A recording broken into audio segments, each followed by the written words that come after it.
Night Owl, that's night with a K. Night Owl lives and works in the Pacific Northwest.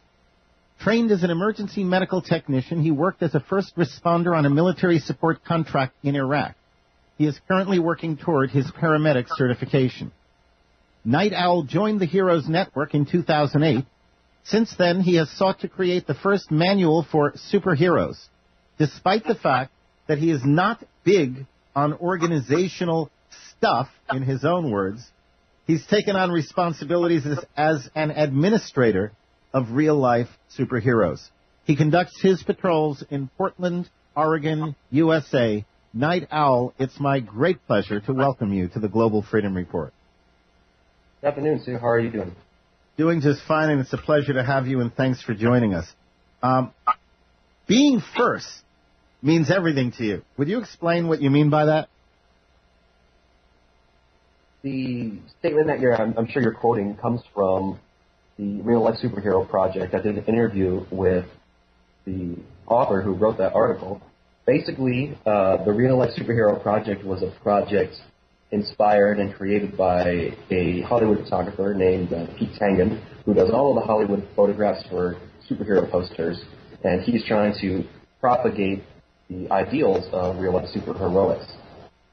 What I meant by that was basically when I became Night Owl, it sort of was an extension of what I was already doing as a firefighter and an EMT. My background is in first responder training, and that's how I model the way I react. I patrol with other real-life superheroes, but I'm first aid trained, and above and beyond, really, what your standard first aid person is capable of doing. And so my idea is to basically be a point of need, if I see a point of need, being able there to help someone with my skill set. Excellent. Does your time and experience in Iraq help you as a superhero? Yes and no. You would be very surprised, perhaps probably to find that when you tell someone you were a firefighter in Iraq, when they react very, oh wow, that must have been really intense. Well, it's quite the contrary. The most of what I did was paperwork oriented and administrative tasks, contract compliance, that sort of thing. It was a very interesting life experience and something that I'll always carry with me. It kind of opened my eyes up to different cultures and different parts of the world that I had not previously been exposed to. But really more of my experience comes from the fire and emergency medical services. How did you come to be a real-life superhero? What started you on this particular path? Several years ago, a friend of mine and I from college, we were basically going to school for graphic design, and we wanted, of course, because we were big fans of comic books and that type of culture, we wanted to make our own comic book based loosely on ourselves in college, but with the addition of having superpowers. And so we took that concept and we played with it for a while, but eventually I was working as a graphic designer at the time, and I got tired of my job. I really felt that I was not doing anything productive and meaningful with my life. So I severed my contacts or my ties with that job and went to pursue a career in fire and EMS. I felt like I wanted to have a lasting effect, basically at the end of my life, to say that I did something that meant something. So I moved away and started going to EMT school and started going to firefighting school. And several years later, my friend sent me all the notes that we had on our project. And I started, in my downtime, kind of looking over it, and I wanted to rehash it, kind of bring it into a little more modern, make it a little more realistic.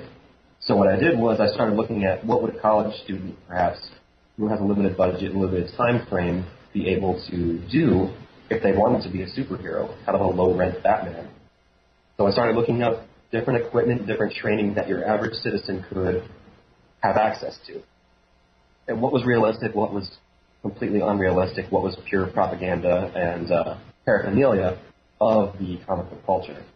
What I eventually did was I ended up Googling the phrase real-life superhero, and that's when I made the initial contact. We have a caller on the line. Let's take the call first, and we'll get back to some questions. Urban is calling in from California. Urban, welcome to the show. You're on with Night Owl. Hey, Night Owl. It's me, Urban Avenger. Hey, bud, how you doing? Hey, I'm pretty good. How about you? Oh, you know, the usual. Hanging in there. That's good. I just wanted to, chime in and say hi and let you know that, we're listening in and you got our support down here from the Extreme Justice League. All right, man. Thanks a lot for calling in. Excellent. Yeah, no problem. You Urban, take it easy. thanks so much. We appreciate that. Thank you. All right, 888-747-1968. Night Owl, what was it like for you when you first made contact, when you put up in a Google search engine real-life superheroes, and suddenly you found out there's a superhero community out there? What was that like for you? Well, certainly it was rather surreal. It was initially kind of difficult for me to differentiate who was strictly a cosplayer, which is to say a person who dresses up in costume and goes, for example, to comic book convention or does live-action role-playing. So this was back when, it was late 2007, early 2008. MySpace was very big at the time. Facebook had not really caught on. And I started looking around and sending friend requests and discussing things with people who I perceived as real-life superheroes on MySpace. And at first, it was, like I said, hard to differentiate who was who. There was a lot of people creating these elaborate backstories, and at first I was really worried that some people were going to get themselves hurt. And then after a while, I started to kind of get a better feel for who was a fake and who was just, who was legitimate. So what I did was, I contacted a few people. I think the very first person I started talking to was a gentleman who goes by the name Slapjack. He was out of the Maine area, and I asked him about some of his gear, and we started discussing some things related to equipment and training, and I asked him, hey, do you need any technical support or any advice from someone who has a little experience in my background, in like EMS and fire, and knows a little bit more about certain equipment and certain methods of self-rescue and civilian assistance. And he said, we could always use more good people out there on the streets, and I'd be happy to introduce you to people. And shortly after that, I started making more contact with other people, and I joined some of the online forums following that in January of 2008, and I formulated my persona as Night Owl. That's just amazing. I please understand, I'm from the Silver Age of DC Comics, so I'm from the Batman era and all of that. And that's what I grew up with, and this is absolutely wonderful to see this really happening in my lifetime. Can you tell us something more about this Heroes Network? What is it, and how long has it been around, and how does someone become more actively involved with it? Well, there are a number of online forums that we network. Basically, there are a lot of people who just cannot meet each other regularly face-to-face, and for the convenience of networking, we use online message boards. The Heroes Network was originally hosted by Ace Boards, which was, I guess, hosted it somewhere in France. I don't remember exactly where, but it was a message board. And it was run for a while by one particular real-life superhero, but it was a very popular forum for people to discuss training, equipment, tactics, things of that nature. And eventually, the site became kind of buggy. We mothballed it, and we had some people who are really good with the computers come in and build a new site. Since then, there have been some other online new forums that have come into play. RealLifeSuperheroes.org, which is a site created by Zetaman, is a really great reference. It's full of news links, training, equipment, blogs, journals, and it also has a forum that allows people to network on the RLSH.net. And it's a very popular forum. The Heroes Network is a very similar forum. It's still active, but I don't want to say exclusive, but there's a slightly more rigorous screening process. We do a little bit of checking to make sure someone is not, for instance, a news source who just wants to get some sort of tabloid interview. Or an agent provocateur who wants to cause trouble and discredit you. Exactly. Unfortunately, we've had security issues in the past where, we after you get to know some of the real life superheroes, you become a little bit more casual, and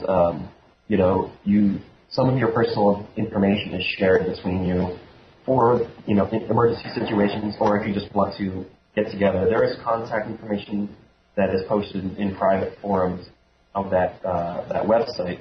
So what we do is we try and maintain as much decorum as we can by keeping out some of the riffraff, people who we think are probably a little too immature or for their own safety, that they're probably going to get hurt if they come about, and trying to take on some dangerous tasks. Right. In other words, it's a serious thing that you're doing, even though we associate comic book characters with it. This is real. Let's talk some specifics here. What kind of uniform do you wear while on patrol, and have you incorporated into it any enhancements such as Batman's utility belt? Well, I originally went out in EMT pants and a black and yellow leather jacket.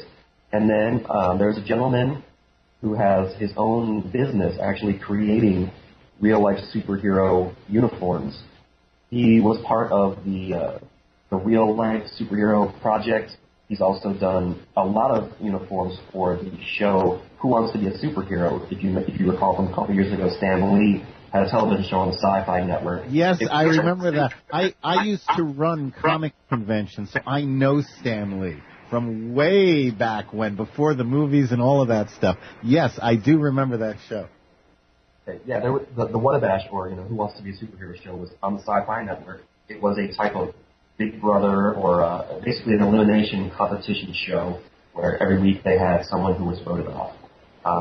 Of course, thousands of people applied. Only very few ended up getting on the show. But he did create several uniforms for people who tried out for the show, as well as a lot of people who tried out and didn't get on. He's a friend of our community. He's also one of the real-life superheroes who are out there actively doing charity events. He's got a big event actually planned to coincide with the San Diego Comic Convention in July of this year that I will be attending, as well as possibly 30 other real-life superheroes, called Hope 2011. If you get a chance, I really suggest you check that out. Oh, excellent. So I'm still up in the air on the question about enhancements. Do you use anything, and when I say Batman's utility belt, I'm not talking about all those neat little gadgets, but do you have any kind of tools that you incorporate into your uniform when you're out on patrol? Okay, well, let me get back to your question. I did get off on a tangent there. My uniform is very utilitarian. It's the idea of being function over, form. I want it to be, useful and not garish and ineffective in my environment. So I wear combat boots, SWAT-type boots, black EMT cargos, and my uniform shirt, as I mentioned, was made by Jack. I carry, depending on the mission, I carry certain gear with me. I do have a ballistic vest. It is a 3A kind of concealed second chance vest. It doesn't have any hard plates, but it does tuck into my shirt.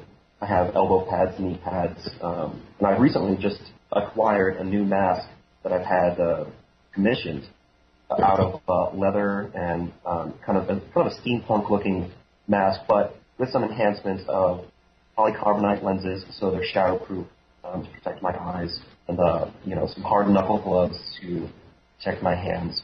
And I carry around a EMS trauma bag that I have stocked to my specifications.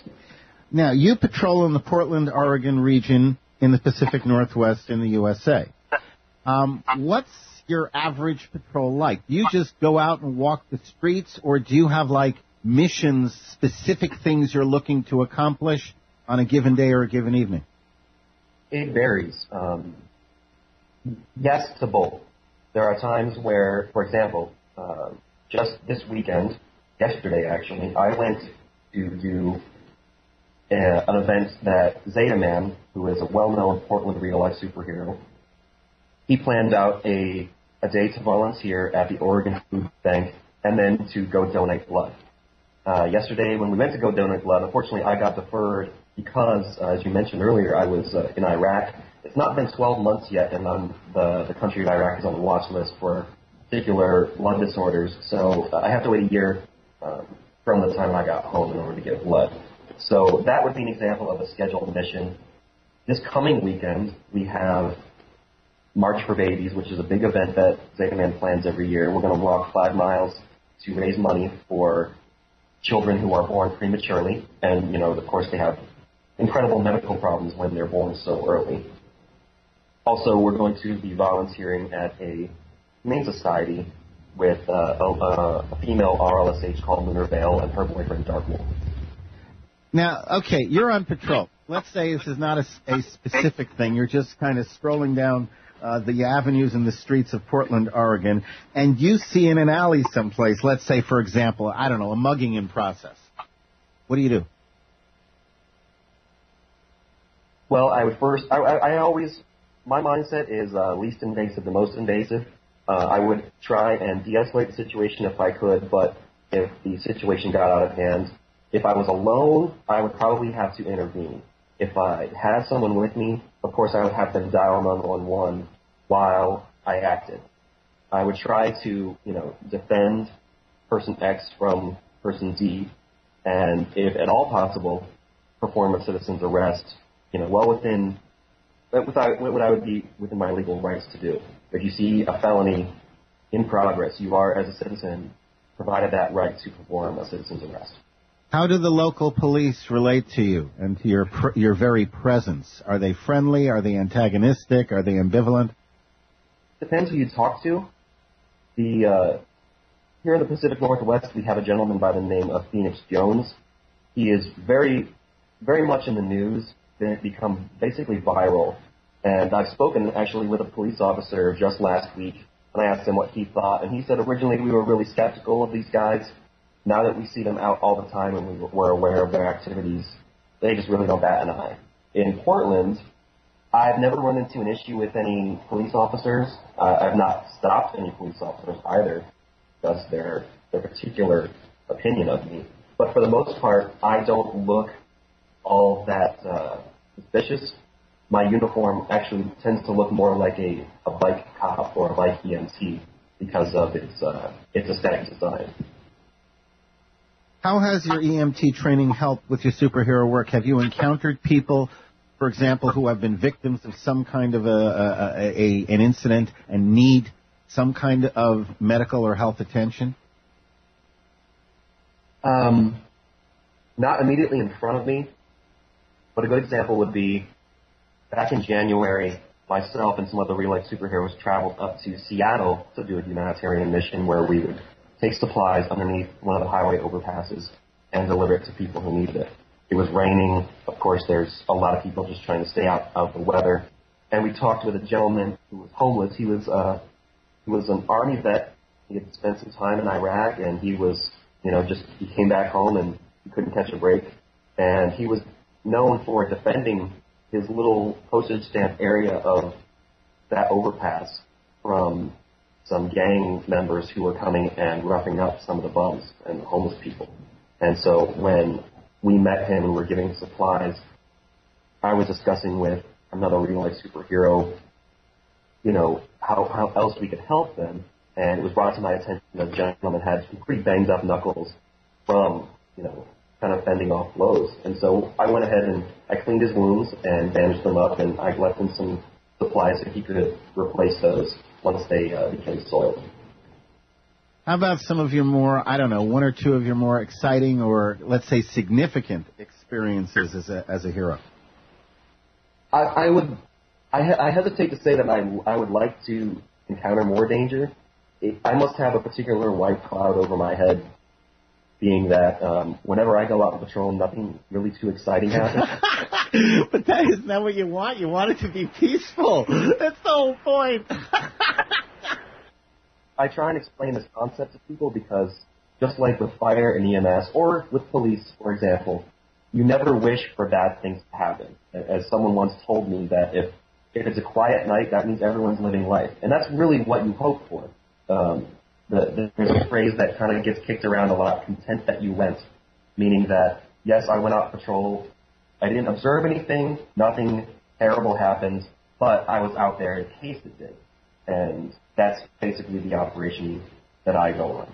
I want people to be safe. I want people to go home and not say that I had to have a superhero rescue me, quote unquote, from a rapist or a mugger. Right. You'd rather it not happen. Exactly. Are there any real or fictional heroes from whom you derive inspiration? Well, sure. There's so many perfect examples. As a matter of fact, I started creating a Facebook album of people and linking their stories on my personal Facebook page.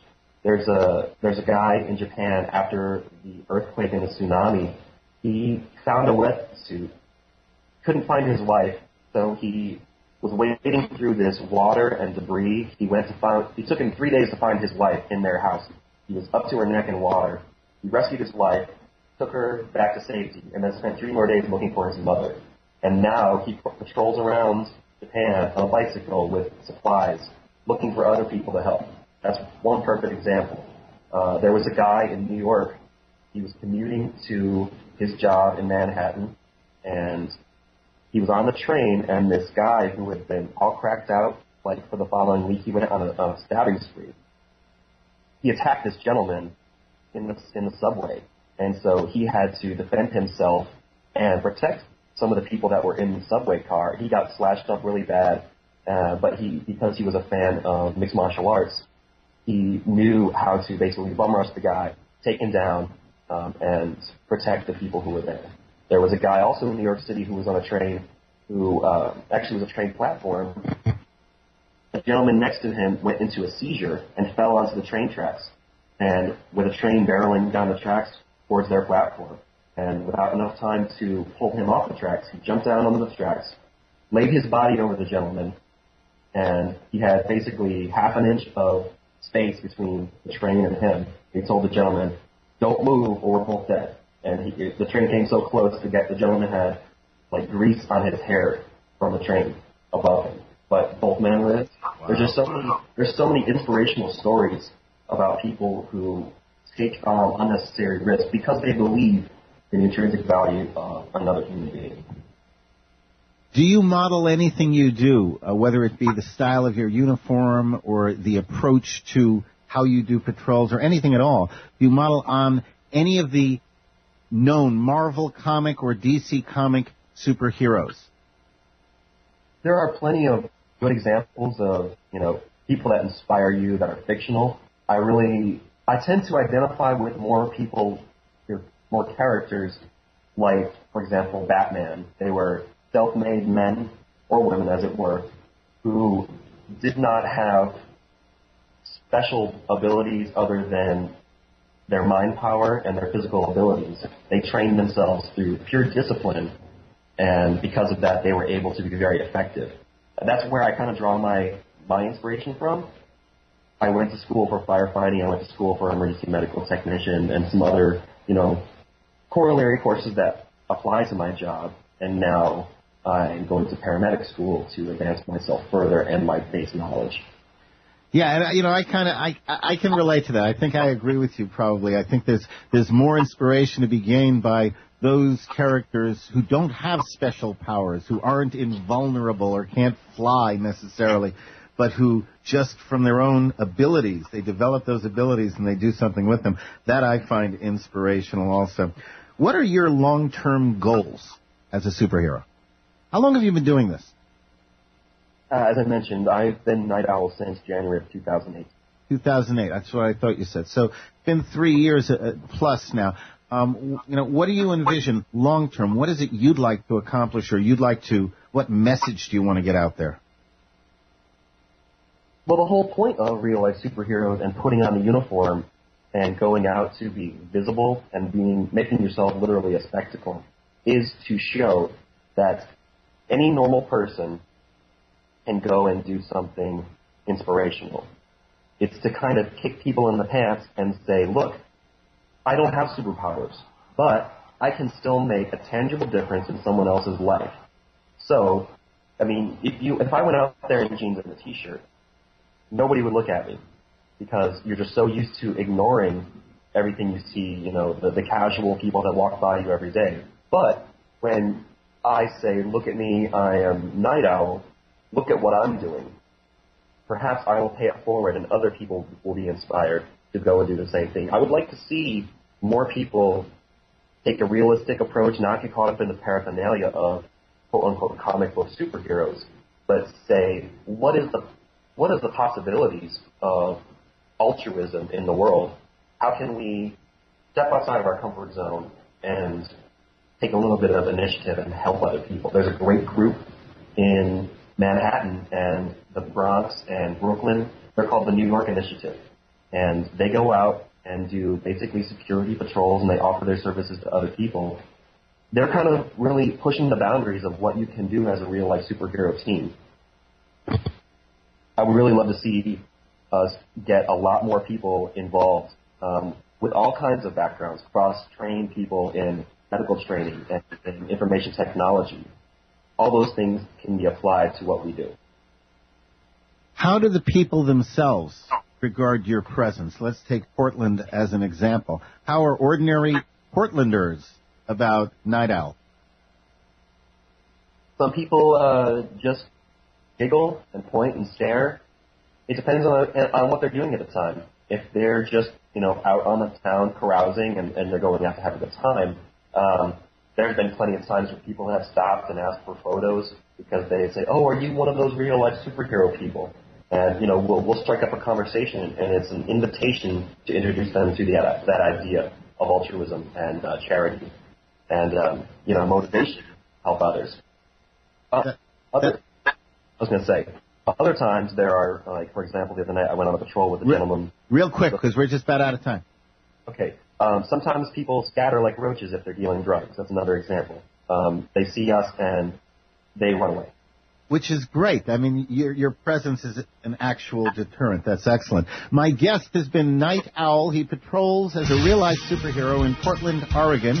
2 websites, www.rlsh-manual.com or www.reallifesuperheroes.org. God bless and good luck with everything you're doing, Night Owl. Thanks so much for being here. Thank you.